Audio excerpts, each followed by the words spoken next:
Capítulo 21. Aomame. Por muy lejos que intentemos ir. Aomame fue a la biblioteca municipal, llevó a cabo los mismos trámites que la vez anterior y abrió sobre la mesa una recopilación en formato reducido de un periódico. Quería volver a investigar sobre el tiroteo que se había producido en el otoño de hacía 3 años en la prefectura de Yamanashi entre la facción radical y las fuerzas policiales. La sede de vanguardia, la comunidad religiosa de la que había hablado la anciana, se encontraba en medio de las montañas de Yamanashi y el tiroteo también había tenido lugar allí. Tal vez fuera una simple casualidad, pero a Aomame no le gustaban las casualidades.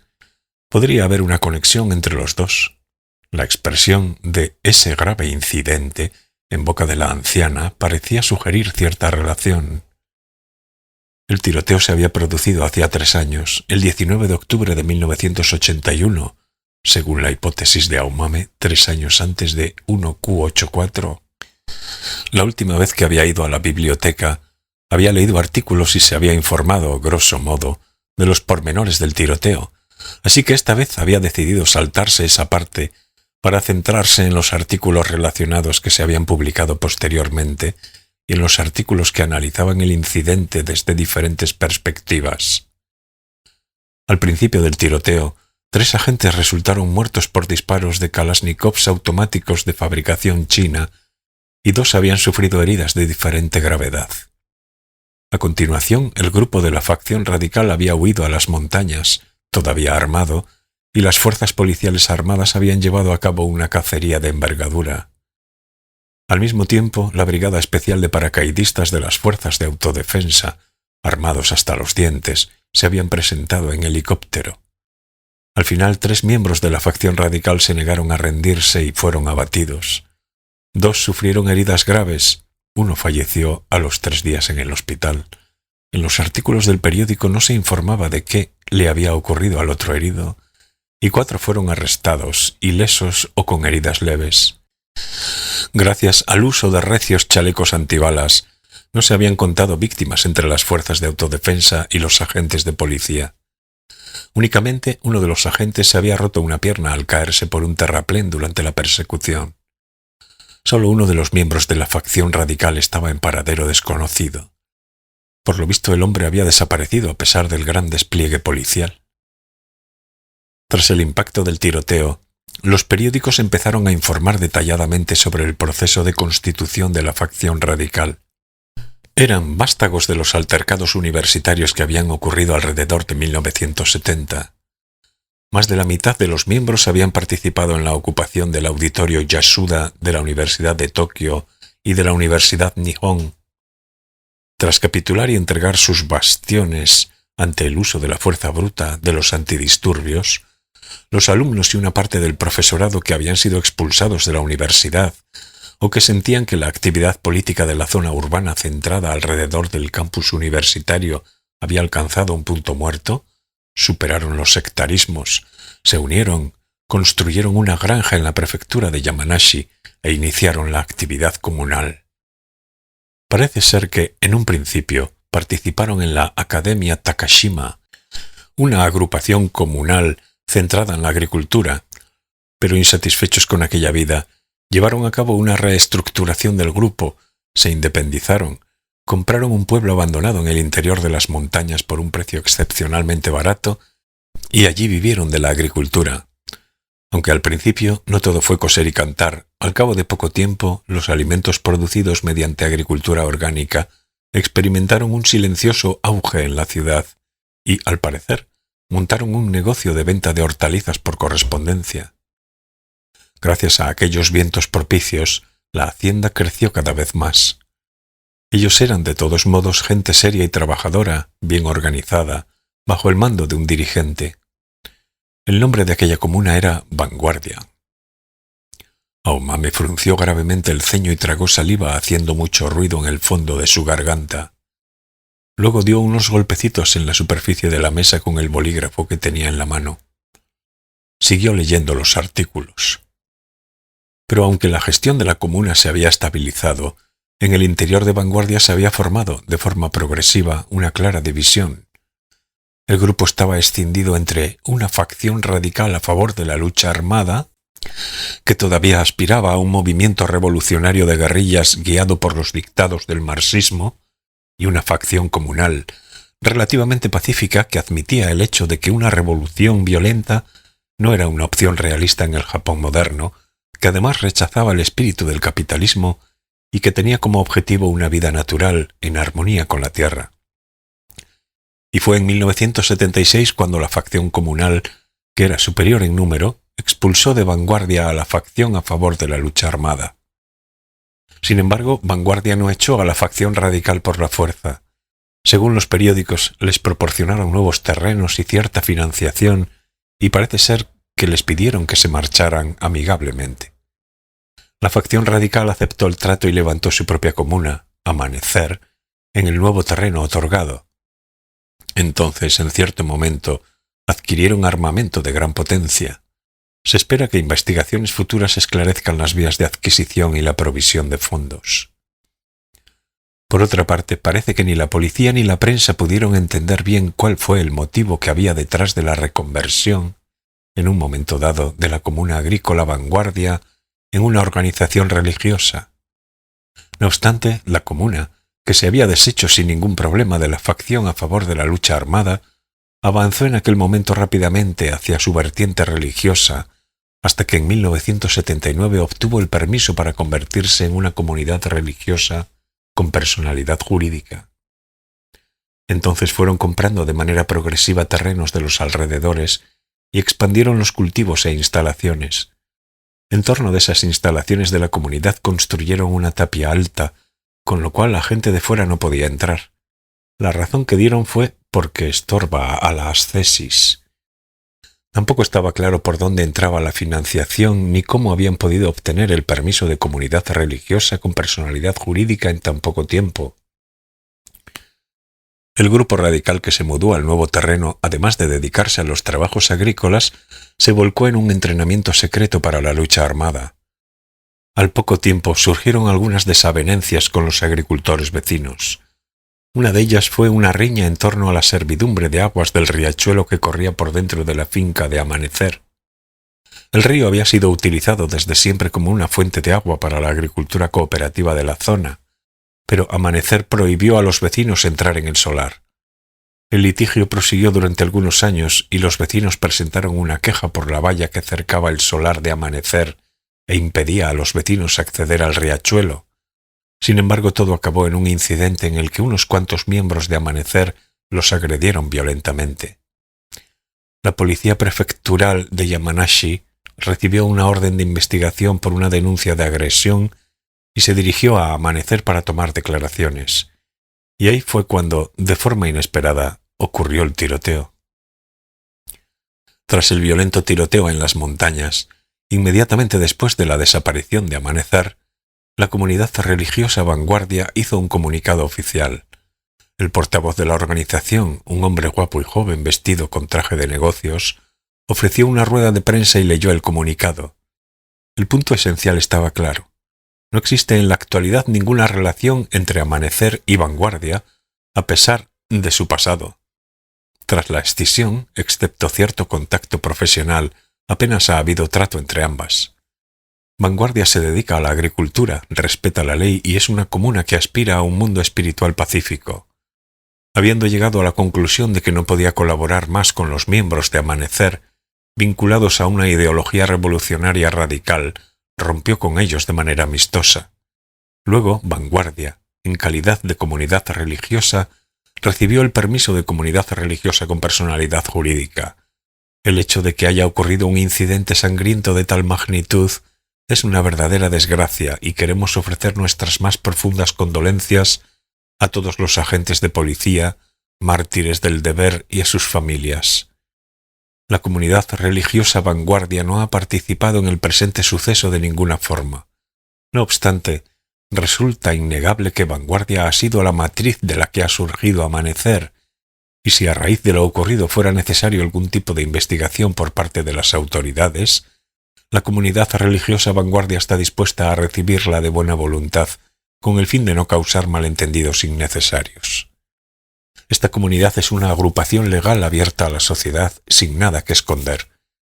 En caso de que sea necesario exponer alguna información, deseamos colaborar en la medida de lo posible.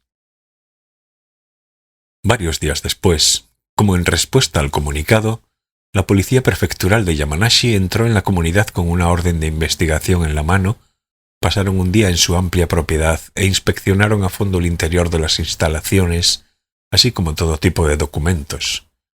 Algunos de los miembros de la dirección fueron interrogados. Las autoridades sospechaban que, aunque en apariencia se habían separado, el trato entre ambas partes había proseguido tras la escisión y Vanguardia podría haber participado subrepticiamente en las actividades de Amanecer. Sin embargo, no encontraron ni una sola prueba. Las instalaciones para la ascesis, hechas de madera, se esparcían por el terreno como si abrieran senderos en medio de una bella arboleda, y en ellas muchas personas, ataviadas con sencillas ropas de entrenamiento, se entregaban exclusivamente a la meditación y a una intensa práctica de la ascesis. Paralelamente, los fieles llevaban a cabo tareas agrícolas. Solo disponían de herramientas y maquinaria pesada muy bien cuidadas, y no se descubrió ningún rastro de armas ni nada que sugiriese violencia. Todo estaba limpio y en orden. Había un pequeño comedor, un albergue y unas instalaciones médicas sencillas, pero abastecidas con lo necesario. En la biblioteca, de 2 pisos, se atesoraban numerosos cánones y libros de budismo, y varios especialistas avanzaban en sus investigaciones y traducciones. Más que unas instalaciones religiosas, parecía el campus de una acogedora universidad privada. Los agentes, decepcionados, se retiraron con las manos vacías. Unos días más tarde, la comunidad invitó a varios reporteros de la prensa y la televisión, que se encontraron con el mismo panorama que la policía había visto.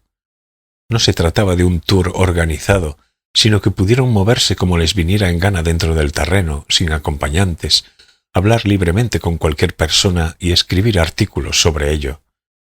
No obstante, para proteger la privacidad de los fieles, los medios de comunicación se comprometieron a utilizar únicamente las imágenes y fotografías a las que la organización religiosa diera el visto bueno. Algunos de los dirigentes de la comunidad, vestidos con la ropa para el entrenamiento ascético, respondieron a las preguntas de los periodistas en una amplia sala para asambleas y ofrecieron información sobre el origen de la comunidad, su doctrina y su política de gestión. Su expresión era educada y franca. Eliminaron por completo el olor a proselitismo frecuente en las organizaciones religiosas.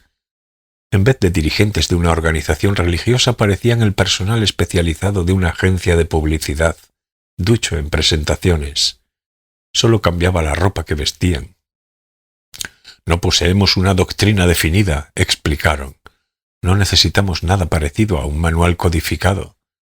Nosotros investigamos de forma racional el primer budismo y aquí se practican diversas formas de ascesis. A través de esta práctica específica, nuestro objetivo es alcanzar un despertar religioso más fluido y no tan apegado a los textos. Considérenlo como si esos despertares espontáneos de cada individuo conformaran nuestra doctrina. No se trata de que haya una doctrina y un despertar, sino que primero hay despertares individuales y de ellos nace al fin, como un desarrollo natural, la doctrina que nos permite establecer nuestras normas. Ese es nuestro principio básico. En ese sentido, nuestro origen se diferencia en gran medida del de las religiones ya existentes. En cuanto a la financiación, en este momento dependemos de las donaciones voluntarias de los creyentes, al igual que otras muchas comunidades religiosas. Sin embargo, nuestra meta es acabar estableciendo una vida austera y autosuficiente, centrada en la agricultura, sin tener que depender así como así de donaciones. Aspiramos a alcanzar la paz espiritual dentro de esa vida de saber contentarse con lo que uno tiene, mediante la purificación de la carne y la ejercitación del alma. La gente que se da cuenta de la futilidad del materialismo existente en esta sociedad competitiva va en busca de un eje de coordenadas diferente, más profundo, y cruza las puertas de la organización una tras otra. No son pocos los que han recibido una educación superior, los que tienen una profesión o gozan de prestigio social. Nosotros marcamos unos límites con los popularmente llamados nuevos movimientos religiosos. No somos una organización de comida rápida que se encarga, así como así, del dolor real de la gente y beneficia a todos, en masa. Ni tampoco pretendemos tomar ese rumbo. Es verdad que la salvación de los débiles resulta importante, pero nuestro cometido quizás se aproxime a la idea de una institución que podría decirse que corresponde a una escuela de posgrado religiosa que ofrece un lugar apropiado y la ayuda necesaria a personas altamente concienciadas que quieran salvarse a sí mismas.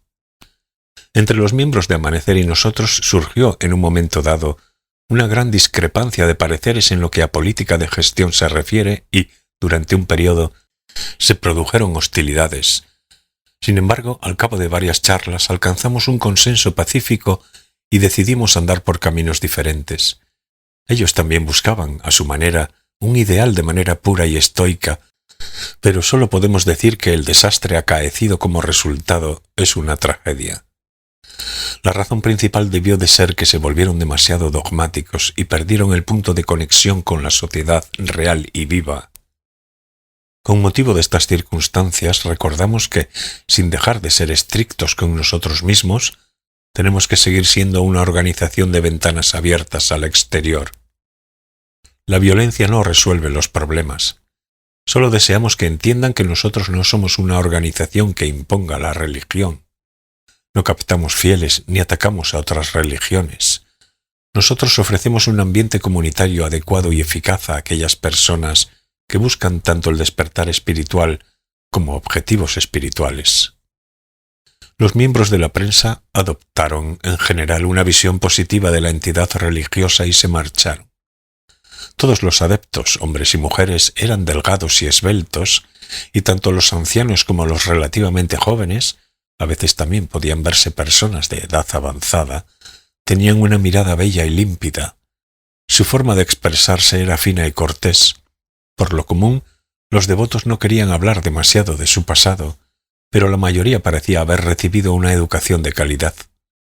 Aunque el almuerzo que les ofrecieron, el mismo que los adeptos solían comer, fue frugal, los alimentos eran frescos, recién cogidos de los campos de la organización y bastante sabrosos.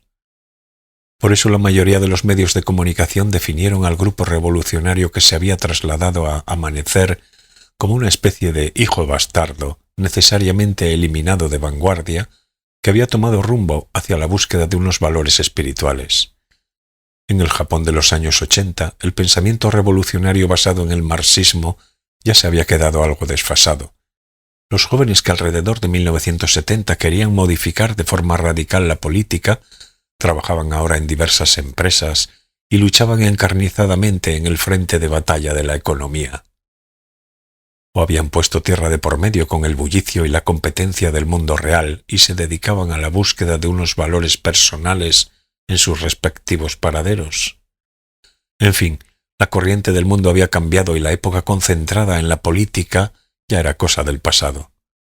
A pesar de que el incidente de Amanecer había sido extremadamente desventurado y sangriento, a largo plazo no sería más que un episodio imprevisto e intempestivo en el cual un espectro del pasado se había manifestado por accidente. Se interpretaría como el cierre del telón de una época determinada. Ese fue el tono general de la prensa. Vanguardia era una prometedora opción del nuevo mundo. En cambio, no había futuro para Amanecer. Aomame posó el bolígrafo y respiró hondo. Entonces le vinieron a la mente los ojos totalmente inexpresivos y carentes de profundidad de Tsubasa. Aquellos ojos me estaban mirando, pero al mismo tiempo no miraban nada. En ellos había ausente algo importante. No es tan sencillo, pensó Aomame. La situación de Vanguardia no es tan limpia como la pintan en la prensa. Hay una parte oscura oculta en su interior. Según la anciana, la persona a quien llaman líder viola a niñas de apenas unos 10 años de edad y alega que es un acto religioso. Los medios de comunicación no lo saben. Ellos solo pasaron media jornada allí.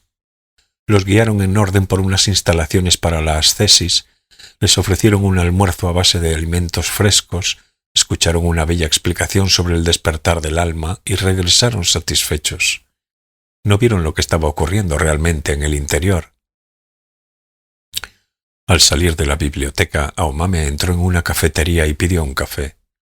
Desde el teléfono del establecimiento llamó a Ayumi a su puesto de trabajo. Era el número al que le había dicho que podía llamar siempre. Le dijeron que estaba de servicio, pero que volvería a la comisaría en unas 2 horas. Aomame no dejó su nombre, solo respondió que llamaría más tarde. Se fue a su apartamento y 2 horas más tarde volvió a marcar el número. Ayumi se puso al aparato. «Buenos días, Aomame, ¿qué tal?» «Bien, ¿y tú?» «Yo también, aunque no tenga a ningún hombre a mi lado. ¿Y tú?» «Estoy en las mismas», respondió Aomame. «Es que no puede ser», dijo Ayumi, «que 2 chicas jóvenes y atractivas como nosotras lo pasen mal para satisfacer su saludable apetito sexual y no hagan más que refunfuñar. Quiere decir que algo no anda bien en este mundo. Tenemos que hacer algo al respecto». «Sí, pero, oye, ¿no pasa nada porque hables en voz tan alta? Estás de servicio, ¿no hay nadie cerca?» «Tranquila, puedes hablarme de lo que quieras», respondió Ayumi.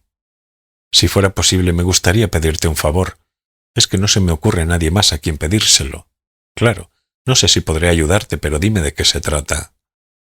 «¿Conoces una organización religiosa que se llama Vanguardia? Tiene su sede en medio de las montañas de la prefectura de Yamanashi». «Vanguardia, ¿verdad?», dijo Ayumi. Luego rebuscó en su memoria durante unos 10 segundos. «Sí, creo que la conozco.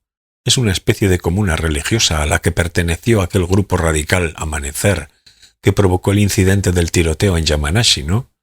Hubo un tiroteo en el que desgraciadamente 3 agentes de la policía prefectural fallecieron. Pero Vanguardia no participó en los hechos. Tras el incidente se realizó una investigación en la comunidad, sin embargo salió limpia. ¿Y entonces?»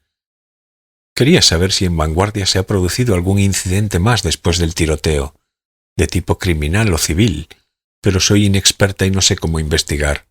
Solo puedo leer las versiones en formato reducido de la prensa. Sin embargo, he pensado que un policía podría investigarlo de alguna manera». «No es tan fácil. Me gustaría poder decirte que, si lo busco en el ordenador, lo sabré enseguida, pero, desgraciadamente, la información de la policía japonesa aún no está tan avanzada. Creo que todavía van a tener que pasar varios años hasta que eso ocurra. Por lo tanto, ahora mismo para saberlo tendría que preguntar a la policía de Yamanashi y pedirles que me envíen por correo una copia del expediente. Para ello primero debo rellenar un formulario de solicitud de documentos que tiene que recibir la aprobación de mis superiores. Obviamente también tengo que dejar por escrito la razón de la solicitud. En fin, como esta es una oficina gubernamental, nos pagan por hacer que todo sea más complicado de lo necesario». «¿Ah, sí?», dijo Aomame. Luego soltó un suspiro. «Entonces no es posible». «¿Pero por qué quieres saberlo? ¿Tienes a algún conocido implicado en un caso relacionado con Vanguardia?» Aomame titubeó y luego decidió hablarle con franqueza. «Casi. Tiene que ver con violaciones. En esta fase aún no puedo darte detalles, pero se trata de violaciones de niñas. Me han informado de que, bajo esa fachada religiosa, se cometen violaciones de forma sistemática». A través del auricular sintió que Ayumi estaba frunciendo ligeramente el ceño. «¿Violaciones? Es intolerable». «Por supuesto», dijo Aomame. «¿Cuántos años tienen las niñas?» 10 o menos. En todo caso, niñas a las que todavía no les ha venido la primera regla». Ayumi se quedó callada un buen rato al auricular. A continuación habló con una voz monótona. «De acuerdo, si es así, pensaré en alguna solución. ¿Me das 2 o 3 días? Claro, ponte en contacto conmigo, por favor». Luego de charlar un rato sobre cosas triviales, Ayumi le dijo: «Bueno, tengo que volver al trabajo». Después de colgar el teléfono, Aomame, sentada en la butaca para leer al lado de la ventana, observó su mano derecha durante un rato.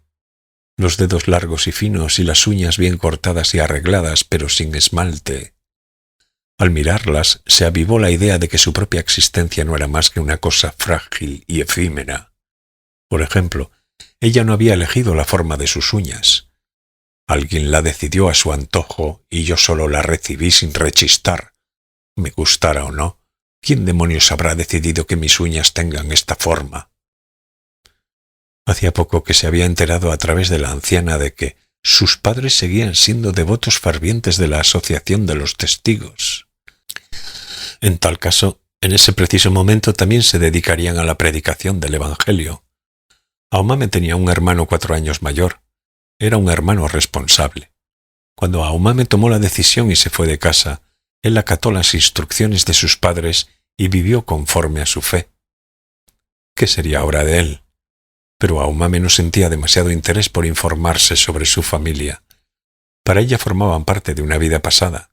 Había roto todo vínculo con ellos. Hacía tiempo que intentaba olvidarse, sin excepción, de todo lo que le había ocurrido hasta cumplir los 10 años. Mi vida empezó realmente a los 10 años. Todo lo que ocurrió antes no fue más que un triste sueño. Voy a deshacerme de esos recuerdos. Pero, por mucho que se esforzara, su mente siempre volvía al mundo de aquel triste sueño. Podía decirse que todas las cosas que poseía estaban enraizadas en aquel suelo sombrío y se alimentaban de él. Por muy lejos que huya, al final no puedo dejar de volver allí, pensó Aomame. Tengo que enviar al líder al otro barrio, decidió entonces, por mí misma. 3 días después, Ayumi la llamó por teléfono de noche. He recabado unos cuantos datos, le dijo. ¿Sobre Vanguardia? Sí. Mientras le daba vueltas a la cabeza, de repente me acordé de que el tío de un tipo que entró en servicio durante la misma época que yo está en la policía de la prefectura de Yamanashi. Además parece que es algún jefazo. Así que se lo pedí al tipo este. Me dijo que una chica joven de su familia acaba de entrar en la organización y les está causando problemas. Así que está recabando información sobre Vanguardia. Me sabe mal, pero te lo pido por favor, o algo por el estilo, le dije. Estas cosas se me dan bastante bien. Gracias, te debo una, contestó Aomame. Entonces llamé por teléfono a su tío de Yamanashi, hablamos de la situación y él me dijo que, en tal caso, podía presentarme al responsable de la investigación de Vanguardia, de manera que pude hablar directamente con él por teléfono. Estupendo. Sí, la verdad es que hablamos largo y tendido y le pregunté diferentes cosas sobre Vanguardia. Como lo que salió en la prensa ya lo sabrás, ahora podemos hablar de la parte desconocida. ¿Te parece bien? De acuerdo. En primer lugar, Vanguardia ha tenido entre tanto problemas legales en varias ocasiones. Le han interpuesto unas cuantas demandas civiles. Casi todos los litigios tienen que ver con la compraventa de terrenos. Parece ser que la organización posee capital en abundancia y anda a la compra de todos los terrenos colindantes. Es verdad que, como están en el campo, los terrenos son realmente baratos, pero aún así... Y en muchos casos sus métodos son un tanto coactivos. Han creado una empresa fantasma bajo la que se ocultan y se dedican a la compra de bienes inmuebles sin que nadie lo sepa. Eso acarrea problemas con los propietarios de las tierras y con los municipios. Es como el modus operandi de un especulador. Pero hasta la fecha la policía no ha llegado a intervenir por ninguna demanda civil. Aunque están en una situación peliaguda, no los han llevado a los tribunales. Tal vez haya una intriga espinosa o política de trasfondo, porque cuando los políticos mueven los hilos, a veces la policía se muestra indulgente. El asunto se está inflando y, si se realizara una investigación, otro gallo cantaría. Vanguardia no está tan limpia como aparenta, sobre todo en lo que a actividad económica se refiere. Es algo que la mayoría de los devotos desconocen, pero si se observa el registro de compraventa de bienes inmuebles, no se puede decir que la tropa que forma la directiva encargada de la gestión de fondos no tenga las manos sucias. Por mucha buena voluntad que se le eche, resulta difícil pensar que se pueda ir en busca de una espiritualidad pura y al mismo tiempo manejar dinero. Y es que estos tipos no solo operan en la prefectura de Yamanashi, sino que también poseen propiedades y edificios en el centro de Tokio y Osaka. Todos terrenos de primera categoría, en Shibuya, Minami Aoyama, Shoto. Parece que la organización prevé expandirse a escala nacional y quizá por ello haya decidido dar un cambio de rumbo hacia el negocio inmobiliario. ¿Por qué habría de extenderse al centro de la ciudad una entidad religiosa cuyo último objetivo es vivir en plena naturaleza y realizar inocentes y estrictos ejercicios de ascesis? ¿Y de dónde sale esa considerable cantidad de dinero?, planteó Ayumi. Cultivando y vendiendo nabos y zanahorias es imposible recabar tales fondos. Les sacan el dinero a los adeptos en forma de donaciones. Puede ser, pero no creo que sea suficiente. Seguro que tienen alguna otra vía para conseguir fondos. Además, hace poco me encontré con una información alarmante, algo que es posible que te interese. Dentro de la organización hay bastantes hijos de adeptos que, fundamentalmente, van a la escuela primaria local. Sin embargo, muchos de ellos dejan de ir a las clases al cabo de un tiempo. El colegio intenta por todos los medios que asistan, ya que se trata de educación obligatoria, pero la organización solo aduce que algunos de los niños se emperran en que no quieren ir y hacen caso omiso. Alegan que, en cuanto a sus estudios, no tienen que preocuparse, porque ellos se encargan en persona de la educación de los niños. Auma me recordó su época en la escuela primaria. Entendía por qué los niños de la organización no querían ir al colegio. Allí solo eran marginados, vejados e ignorados. Tal vez se sientan incómodos en la escuela local, dijo Aumame. Además, puede que no ir a la escuela no sea tan inusual. Pero según los maestros que se ocupaban de los niños, muchos de ellos parecían sufrir trastornos mentales, sin distinción de sexo. En un principio son niños alegres, normales y corrientes, pero a medida que los cursos avanzan, el número disminuye, se vuelven inexpresivos, luego extremadamente insensibles y poco después dejan de ir al colegio. Muchos de los niños procedentes de vanguardia pasan por las mismas fases y muestran los mismos síntomas. Y eso es algo que extraña y preocupa a los profesores. ¿En qué situación se encuentran los niños recluidos en la organización una vez que no vuelven a asomarse por la escuela? ¿Estarán bien? Pero no pueden verlos, ya que han prohibido la entrada en el complejo a cualquier persona ajena. Son los mismos síntomas que padece Tsubasa, pensó Aomame. Insensibilidad extrema, inexpresividad, casi no abre la boca. Tú supones que dentro de vanguardia están maltratando a los niños o algo por el estilo, de manera sistemática, y que seguramente también se cometen violaciones. Sin embargo, como solo es una suposición sin fundamento, la policía no va a actuar. No, la policía es una rama muy conservadora de la administración pública y los jefazos solo tienen en mente hacer carrera. Es cierto que los hay que no son así, pero la gran mayoría aspira únicamente a medrar sin riesgos y, después de la jubilación, ser nombrados para un puesto importante en una organización subsidiaria del gobierno o en una empresa privada, de modo que nunca se mojan en asuntos espinosos o arriesgados. ¿No será que esos tipejos se van a llevar un trozo del pastel una vez que éste se enfríe? Si los nombres de las víctimas salieran a la luz y pudieran testificar abiertamente ante un tribunal, mudarían las tornas, pero no parece que vaya a ser tan fácil. Sí, quizás sea difícil, recalcó Aomame, pero gracias de todas formas. La información me ha servido de gran ayuda. Te lo tengo que agradecer de algún modo. Pues ya que estamos, salgamos las dos por Roppongi, que queda cerca, y olvidemos los problemas. De acuerdo, respondió Aomame. Así me gusta, dijo Ayumi. Por cierto, ¿estás interesada en los juegos con esposas? Me parece que no, respondió Aomame. ¿Juegos con esposas? Ah, pues qué lástima, dijo Ayumi apenada.